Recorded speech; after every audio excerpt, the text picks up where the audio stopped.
글로벌 증시 마감 시황 전해드리겠습니다. 유럽의 분위기는 괜찮았고 뉴욕 증시는 그동안 워낙에 달렸던 것이 있었기 때문에 숨고르기 정도의 해석을 달면서 이날 3대 지수 모두 밀리면서 거래를 마쳤습니다. 자, 이날 다우지수와 S&P 500 지수 그리고 나스닥 지수, 특히 나스닥 지수가 상승폭이 컸었던 만큼 좀 가장 많이 밀렸죠. 1.1% 조정을 받으면서 11,000선에서 거래를 마쳤고요. 다우지수가 0.6 그리고 S&P 500 지수 0.8에 거래를 마쳤습니다. 자, 시장의 키워드 세 가지 정도로 정리를 해보겠습니다. 첫 번째가 연준, 두 번째 선거, 그리고 세 번째 지금 문제가 되고 있는 코인이 됩니다. 자, 첫 번째를 보게 되면은 이 연준 당국에서의 이런 인사들의 발언이 이날도 나왔었는데 조금은 엇갈렸습니다. 그럼에도 불구하고 시장에서는 조금은 안 좋은 쪽에 포커스를 맞추는 모습이었었는데요. 우선 좋은 내용부터 보시죠.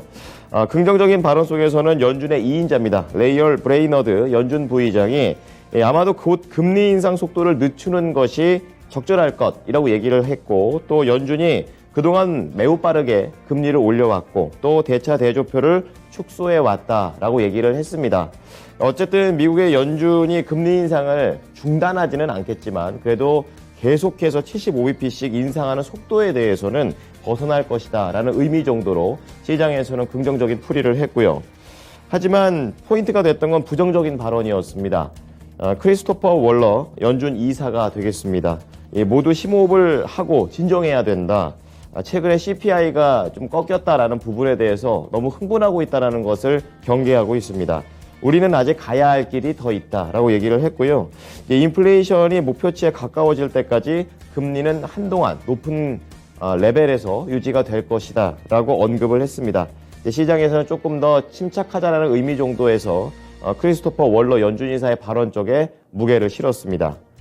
자, 그런 가운데 이제 미국의 중간 선거가 거의 다 막바지에 와 있습니다. 하지만 실질적으로는 결판이 났다라는 그런 내용인데요. 하원 쪽에서는 공화당이 가져갔고요. 그리고 상원 쪽에서는 지금 현재 여당인 민주당이 과반을 사수하는데 성공한 것으로 결론을 내렸습니다. 지금 조지아주 선거가 남아있긴 한데 조지아주에서 공화당이 승리를 하더라도 부통령이 캐스팅 보트를 가지고 있기 때문에 어쨌든 사실상 민주당이 과반을 상원에서 차지하게 됐다라는 것으로 결론이 나 있는 상황이고요. 하원에서는 공화당이 민주당을 큰 폭으로 이길 거라고 예상을 했었는데 표차가 그렇게 크지가 않았죠. 이제 그렇게 되면서 그동안 시장 분위기는 공화당, 그러니까 야당이 압승을 하게 되면서 현재 여당이 이끌고 있는 정책들한테 조금은 이렇게 제동을 걸면서 조율을 할 것을 기대를 했었는데 이 기대가 약간은 무너졌다라는 점, 시장의 악재로서 작용을 했습니다.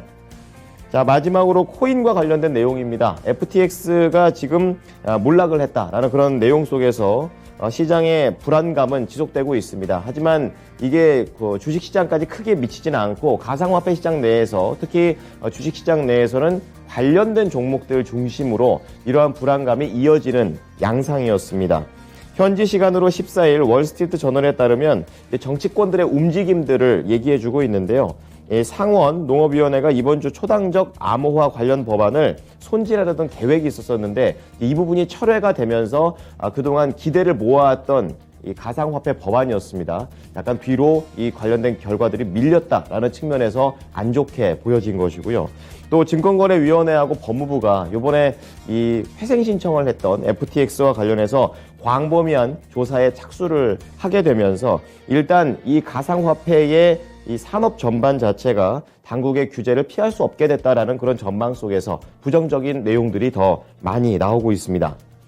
자, 이어서 섹터와 업종별 흐름 넘어가 보겠습니다.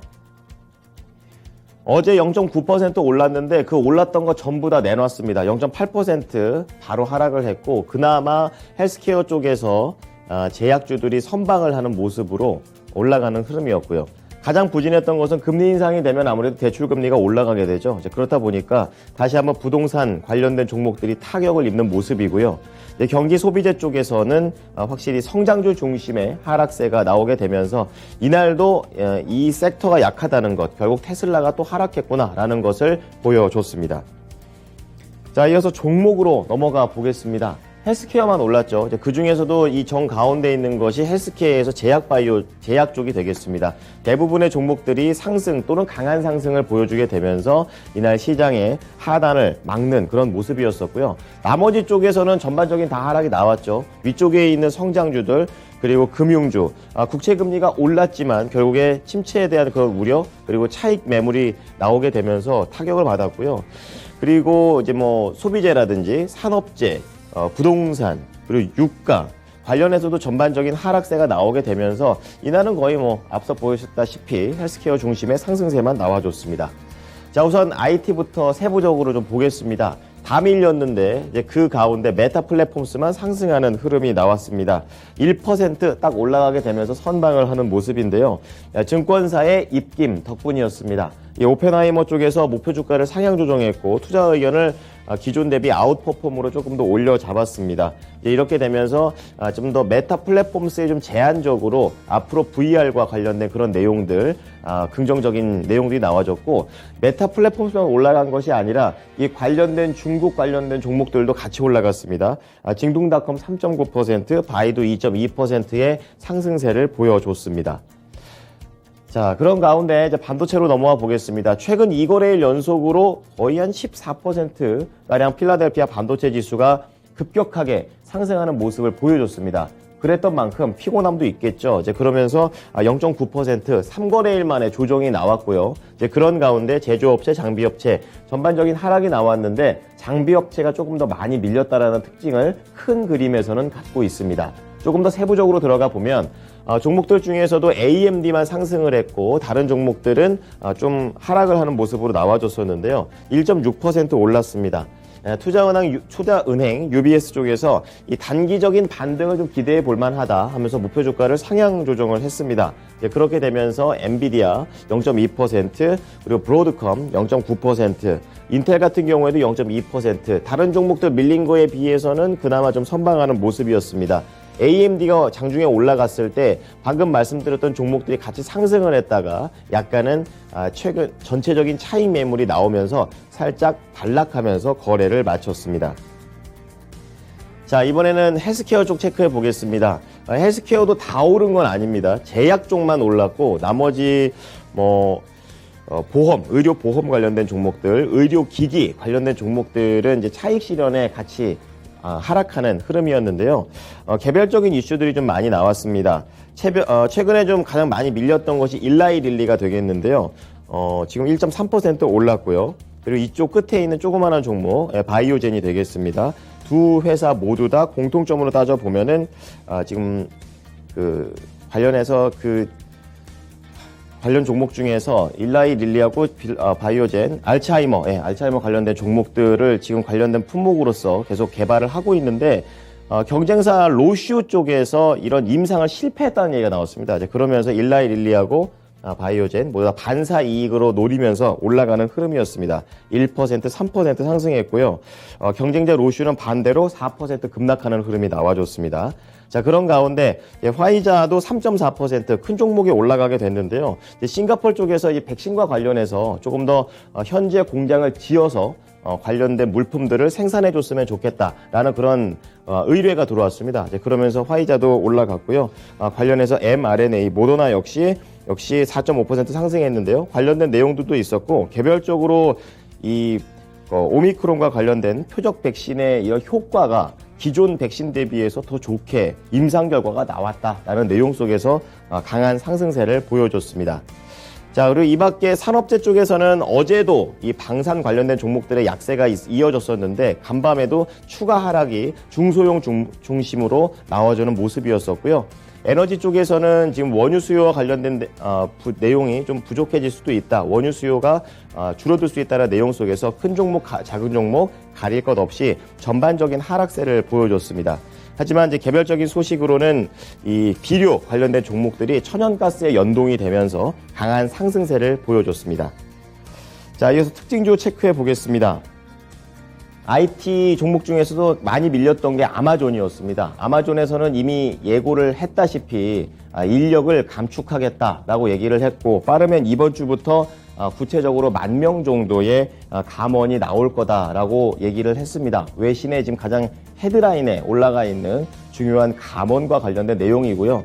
뭐 아마존뿐만이 아니죠. 최근에 뭐 메타 플랫폼스라든지 관련 성장주들 모두 다 인력을 줄여가고 있는 그런 트렌드가 나오고 있고 아마존도 따라가고 있는 겁니다. 자, 지금 이번 해고로 인해서 아마존 쪽에서는 어떤 인력들이 나오게 되냐면 알렉사, 지금 인공지능 AI 쪽이 되겠죠. 여기에서도 사람이 좀 나오게 되고 회사의 좀 소매 업부 그리고 인사부서 이런 쪽에서도 영향을 미칠 것으로 시장에서는 내다봤습니다. 자, 그렇게 되면서 아마존이 2.2% 하락을 했고 98달러에 거래를 마쳤습니다. 자, 이어서 천연가스와 관련해서 코르테바 좀 더 자세히 체크해 보겠습니다. 원래 이제 코르테바하고 CF 인더스트리 두 개 묶어서 같이 보셔야 될 텐데요. 지금 3% 상승세를 보여줬습니다. 최근에 천연가스와 관련해서 상승을 했던 점들이 결국 이런 관련된 비료주들, 결국 천연가스를 이용해서 남는 부산물로 비료를 만들기 때문에 관련 종목들도 같이 상승을 하고 있는 추세가 되겠습니다. 간밤에 나왔던 외신들을 찾아보게 되면은 추운 날씨 그리고 난방 수요가 증가하고 있다는 전망들을 내고 있습니다. 그러면서 천연가스가 6% 이상 급등을 했고 관련된 코르테바, CF 인더스트리 모두 다 이날 강세로서 거래를 마쳤습니다. 3% 오르면서 66달러에 거래를 마쳤습니다. 자, 이어서 유럽 넘어가 보겠습니다. 유럽에서는 인플레이션에 대한 둔화 영향, 긍정적인 그런 내용들을 계속해서 가져가는 모습이 되겠습니다. 출발에도 상승을 했었는데 장중에 조금 더 상승 탄력을 키웠다가 약간 줄이면서 거래를 마쳤는데요. 뭐 0.6%, 그리고 프랑스 0.2%, 어제 밀렸던 영국은 조금 더 강하게 반등 나옵니다. 0.9% 상승을 했고요. 지금 유럽에서 가장 잘 살고 있는 경제 대국 독일이 4거래일 연속으로 상승세를 타고 있다는 점 긍정적입니다.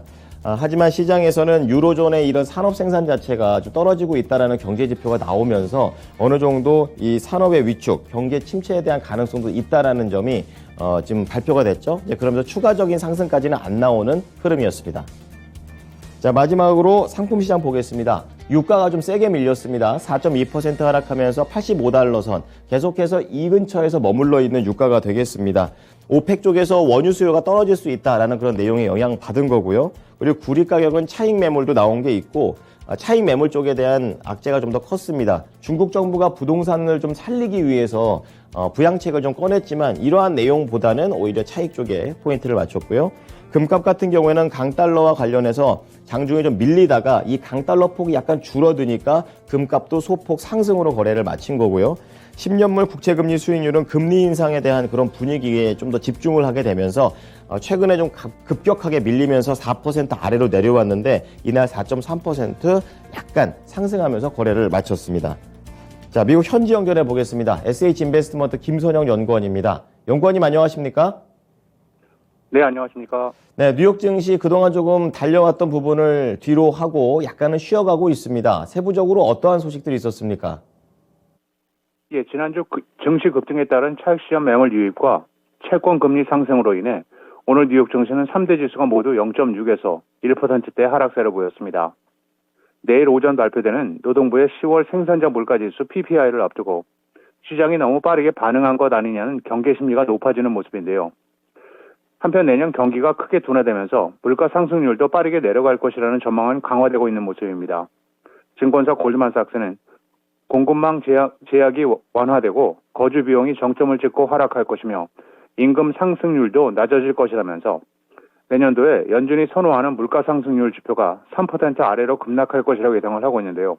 골드만삭스는 에너지와 식료품 가격을 제외한 근원 개인 소비 지출 PCE 지수가 현행 5.1%에서 내년 중반까지는 3.5%까지 하락하고 내년 12월까지는 2.9%에 도달할 것이라고 예상을 하고 있습니다. 하지만 일각에서는 한 개의 지표가 추세가 아니라면서 인플레이션 둔화 추세를 확인하기 위해서는 더 많은 정보가 필요하다면서 흥분을 가라앉힐 때라고 주장하는 상황입니다. 연방준비제도의 2인자인 라엘 브레이너드 부의장이 긴축 속도 조절을 강하게 시사함에 따라 다음 달 기준금리 인상폭이 75 베이시스 포인트가 아닌 50 베이시스 포인트가 될 것이라는 관측에 힘이 쏠리고 있습니다. 브레이너드 부의장은 블룸버그와 인터뷰를 통해 금리 인상 속도를 곧 늦추는 것이 아마 적절할 것이라고 밝혔는데요. 현재 시카고 상품거래소 페드워치에 따르면 연준이 다음 달 연방공개시장위원회 FOMC에서 50 베이시스 포인트 금리를 올릴 확률은 약 85%로 점쳐지고 있습니다. 브레이너드 부의장은 연준은 매우 빠르게 금리를 인상했고 대차 대조표를 축소했다면서 기대 인플레이션도 상당히 잘 고정돼 있음을 볼 수 있다며 우리가 정말 강조해야 하는 것은 연준이 많은 일을 했음에도 불구하고 인플레이션을 2%대로 낮추기 위해서는 금리를 인상하고 긴축을 유지해야 하는데 할 일이 더 있다는 것이라고 지적을 하고 있습니다. FTX의 파산 신청에 이어 세계 12위 규모 거래소인 크립토닷컴이 지난달 대규모 보유 코인을 다른 거래소에 송금한 사실이 뒤늦게 드러났다는 소식입니다. 크립토닷컴이 고객의 돈에 손을 대 계열사나 다른 거래소의 재무 상황을 부풀리는 이른바 고객 돈 돌려막기를 했다는 의혹이 제기되고 있는 건데요. 고객 인출이 세도에 크립토닷컴이 발행한 코인 크로노스의 가격은 오늘 하루 26% 이상 급락하기도 했는데요. 크립토 측은 지난 21일 자체 계좌에서 4억 달러에 달하는 32만 개의 이더리움을 비롯한 거래소 게이트 IO에 송금했고 이후 게이트 IO는 자산 현황을 공개하면서 고객 예치금이 많이 쌓여 있다고 주장한 바 있었습니다. 한편 FTX의 부실을 사실상 폭로했던 세계 1위 거래소 바이낸스의 차오 창퐁 CEO가 크립토닷컴의 고객 돈 돌려막기에 대한 우려를 제기했는데요. 그는 크립토닷컴을 직접 언급하지는 않았지만 계좌에 쌓여있는 자산을 증명하기 위해서는 이전에 높은 금액의 거래가 오갔다면 이것을 위험 신호로 볼 수 있다고 경고하고 있습니다. 자, 계속해서 이 가상화폐와 관련된 시장의 이런 잡음들이 나오고 있는 상황입니다. 자, 그런 가운데 오늘 볼 종목은 육가공 업체입니다. 타이슨푸즈를 볼 텐데요. 장중에는 3% 이상 밀렸다가 마치고 나서는 1% 정도의 반등을 주고 있는 현재의 시점입니다. 장중에 어떤 소식이 있었습니까?